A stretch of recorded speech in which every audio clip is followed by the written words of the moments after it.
So changing our Unitarian Universalist principles. What?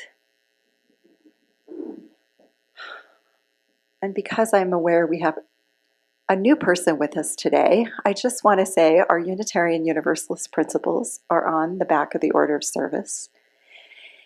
And since for many, many years, although they have been changed slightly over time, and the seventh principle was added more recently, those have been our principles and sources since 1961. They have served us and they have held us dearly, but they haven't served everyone. So I know that many of you are sitting there saying, so this is a huge, ridiculously, almost indescribable. It's ridiculous that I can't describe it is what I mean. The importance of these principles and sources that we have walked with all these decades. And I know some of you are probably saying, why haven't I heard about this before? And I don't understand this. And where is this coming from? And really, how dare they even suggest it? And when I first encountered this, I had all those same questions and feelings, every one of them. So when to preach this sermon has been on my mind for several months, and let me just say I have procrastinated somewhat. But it seemed particularly fitting to do it on the day of the congregational meeting. Because all of you are not just a social grouping. You're not just a house full of people who like one another. You're not even just a social justice think tank and action group. You are people who see that your personal values and the way you want to live your lives aligns with Unitarian Universalist principles. I'm not sure it's what brought you through the door, but I think it's what keeps you here. It's a combination of those principles, but practicing those things in your lives together in a community. Hopefully, what the Unitarian Universalist values and principles do for you is to help you live a life of integrity and purpose, and to care for yourselves as well as others. You'll also get a taste of that at the congregational meeting today as you vote on how to fund those principles and those values into action for the next year. There are 3 things I want you to retain from this very short sermon. First one, it's not them over at the Unitarian Universalist Association that will change or not change our 7 principles. It's not over there, out there. It's us. It's congregations and individuals. So that's the first one. The second one is related. Our fellowship here in Bozeman will get a chance in the spring to elect delegates who will vote for us on this issue. So it's important to think about, do you want to be a delegate? It doesn't cost you any money and you don't have to travel. You can do it all online. And third, how can you interact with what is being proposed? How can you do that in greater depth? Because there is the human nature quick reaction to reject or accept immediately. And how can you keep an open heart and an open mind as you consider this? I bet you hope I have an answer for that, but I don't. But I do have a bit of a process. So if we value our current 7 principles, let's use them this morning. Our 4th principle and our 5th. Our 4th one is a free and responsible search for truth and meaning. I pick a principle every year that I want to work on all year long. And this year, it's that one.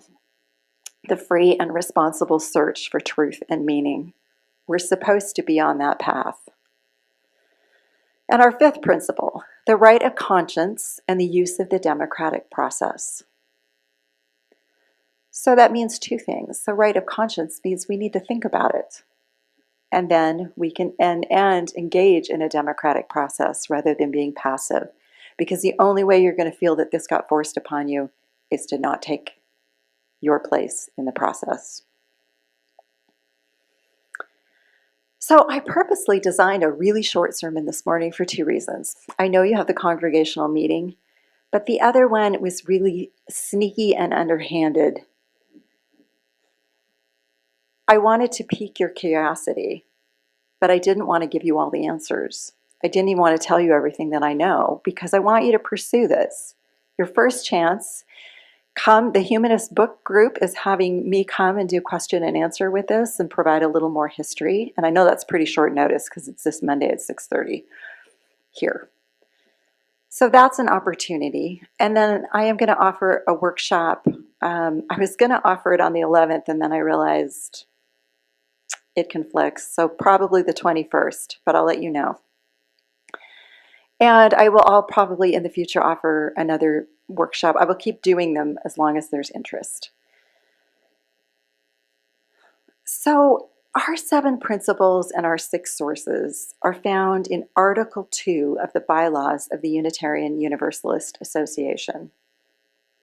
You can go later today and look them up online. You can go to uua.org bylaws and they'll pop right up for you. Article 2 is the shorthand phrase. It means Article 2 of the bylaws, where our sources and our principles and our statement of purpose are all kept. The bylaws also state that every 15 years they must be reviewed. So that means at least every 15 years. And as I mentioned before, we added on the 7th principle through that process. And it was a voting process. And the reason, I quote, so that as a practice of our living faith is to ensure that our guiding theological documents thoughtfully and clearly articulate the heart of Unitarian Universalism. We are due for a review, and so that process was conducted by a working body known as the Article 2 Study Commission, unquote. So when you hear shorthand, Article 2, that's what we're talking about, and the Article 2 Study Group. The members of the Study Commission are not names I'm not sure you would know, but Sacha Mandani, Rob Spurko, Paula Cole-Jones, Maya Waller, Cheryl M. Walker, and Becky Brooks. I know both the Reverend Dr. Cheryl M. Walker and the Reverend Dr. Paula Cole-Jones. I have been to several workshops by Paula Cole-Jones, who I consider a titan in our faith. I am also right now, just purely by chance, in a small group, study group with Cheryl M. Walker that has the group I'm in has nothing to do with Article 2, but I'm getting to know her better. Both these women are incredibly thoughtful, intelligent, grounded in UU history, and inclusively minded. I'm fairly sure I could say the same thing about the others on the study commission. Key to this effort of the study commission, in the words of our national board, is for the commission to, quote, seek to engage the active participation of UUs across all demographics, identities, and theological and philosophical beliefs. The Commission took in feedback from many groups and individuals throughout the study period that lasted over 1 year. The Commission's draft of proposed changes was submitted to the UUA board last fall, so 2022, and the draft was released in November. End of quote.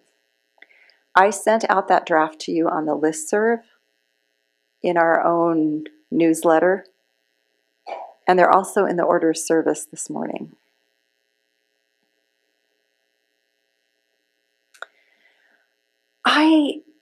I got the feeling that UUFB was not involved in study of this in 2022 and did not provide feedback comments.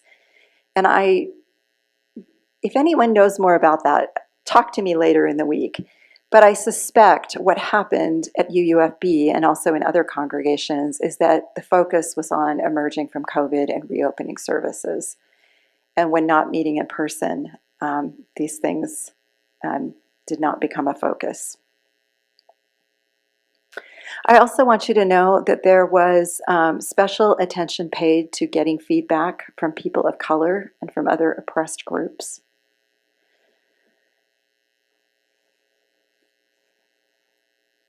It was important to know that our values prevent us from harming, abusing, or damaging the health of well-being of people from oppressed groups. That was part of the focus of the study commission.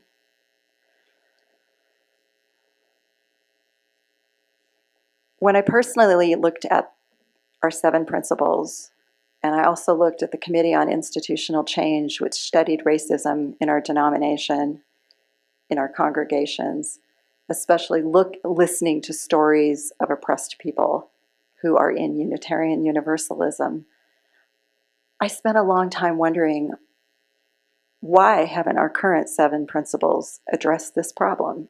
Because they hadn't. And maybe we did need something else. That was one of my questions that I wrestled with. So if approved, the revisions will be voted on by delegates. Oh, if approved. It was approved by the UUA board. They were approved. They'll be voted on by delegates in June of 2023 at the General Assembly. And we only need a simple majority for that to pass. However, they don't replace at that point. That vote only means, yes, we'd like to go forward with more study and a vote in 2024. So with a simple majority vote at General Assembly in June of 2023, the new draft, Article 2, will move forward for more study, more comment. I hope we will send delegates to vote. And again, you don't have to travel to Pittsburgh and you don't have to pay money. We can vote online. And the voting process has been so streamlined, and it is so informative to be part of a voting process currently at the UUA, where they used to drag on forever. Much more succinct, much more informative. So if it goes forward, then we will vote in 2024 whether we accept them. And I believe that requires a 2/3 vote. That is, I know it's not a simple majority vote. I believe it's 2/3, not 3/4. Only at that point, if that passed, would our 7 principles and 6 sources be officially changed. The UUA board is hopeful that a reimagined Article 2 will lead us into the 2nd quarter of the 21st century, while honoring our historic roots and our liberal, progressive faith.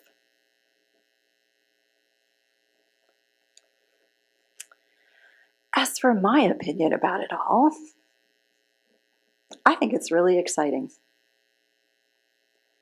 It's important to look at what we hold dear and why it has meaning for us.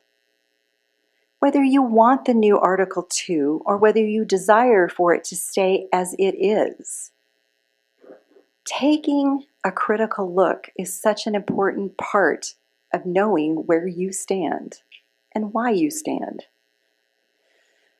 We will search for our own truth and meaning, and then UUFB can participate in the democratic process of whether to move forward. I am sentimental about the principles and the sources, but I love the action-oriented new language.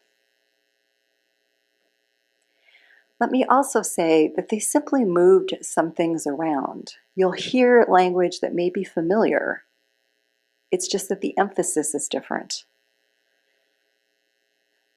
And our principles used to start with this really dry introduction. The Unitarians came from here, the Universalists came from here, we merged in 1961, we affirm and promote.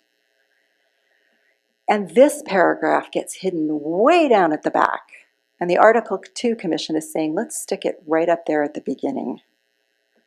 The Unitarian Universalist Association shall devote its resources to and exercise its organizational power for religious, educational, and humanitarian purposes. Its primary purposes are to equip congregations for vital ministry to support and train leaders, both lay and professional, to heal historic inequities, and to advance our Unitarian Universalist values in the world. We will transform the world by our liberating love. So again, those words were all there. They were just all stuffed in the back. So it's bringing them forward into the introduction. And the changes are subtle sometimes and yet bold. They're action-oriented. Currently, the phrase right before our 7 principles is often, or actually almost always, left out. And the sentence is, "We, the churches of the Unitarian Universalist Association, covenant to affirm and promote." So it's not signing a book. It's not just an intellectual exercise. We covenant. And what covenant means is a promise, a sacred promise, and it's a relational promise. For any of us who have Hebrew or Christian history, we know that that wording comes out of covenants that God, in the stories that God made with the people. So they're relational and they're sacred. So we covenant, which means we promise to one another to affirm and promote. The new language includes an umbrella of the promise, but it reaches into different focuses of how we display it. We draw from our heritages of freedom and reason, hope and courage, building on the foundation of love. Love inspires and powers the passion with which we embody our values. Inseparable from one another, these shared values are. And I'm about to read them, but I want you to hear the active language. We embody these. We don't just think about them and intellectually debate them. So these are the words that would replace our principles. Justice. We work to be a diverse, multicultural, beloved community where all people thrive. We covenant to dismantle racism and all forms of oppression within individuals and our institutions. We are accountable to each other for this work. Generosity. We cultivate a spirit of gratitude and hope. We covenant to freely share our faith, presence, and resources.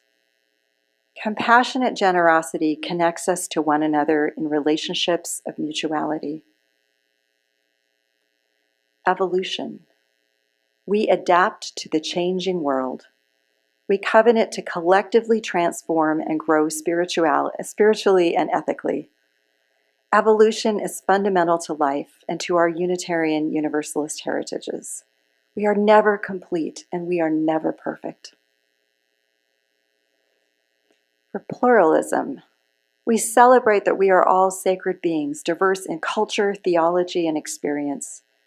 We covenant to learn from one another to openly explore the depth and breadth of our many wisdoms. We embrace our differences and commonalities with love, curiosity, and respect. Equity. We declare that every person has the right to flourish with dignity and worthiness. We covenant to use our time, our wisdom, our attention, and money to build and sustain fully inclusive and accessible community of communities. And interdependence. We honor the sacred interdependent web of all existence. With humility, we understand our place in the web. We covenant to care for and respect the earth and all beings by fostering relationships of mutuality. We work to repair bonds we have broken.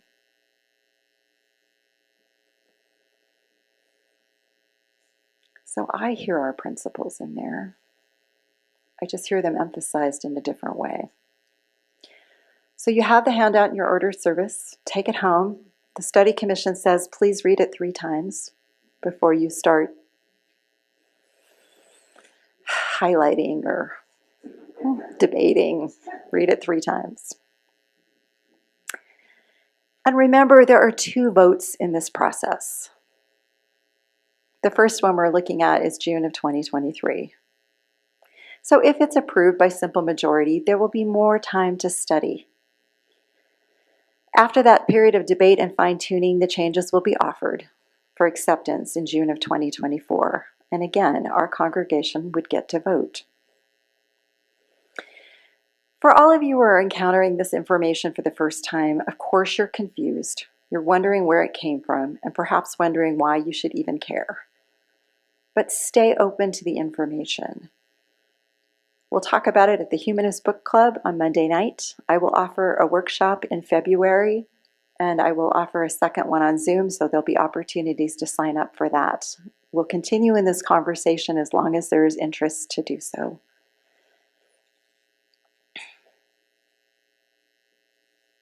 So stay tuned.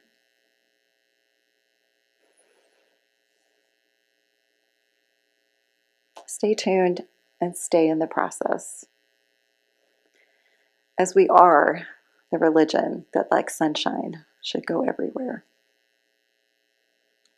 Amen.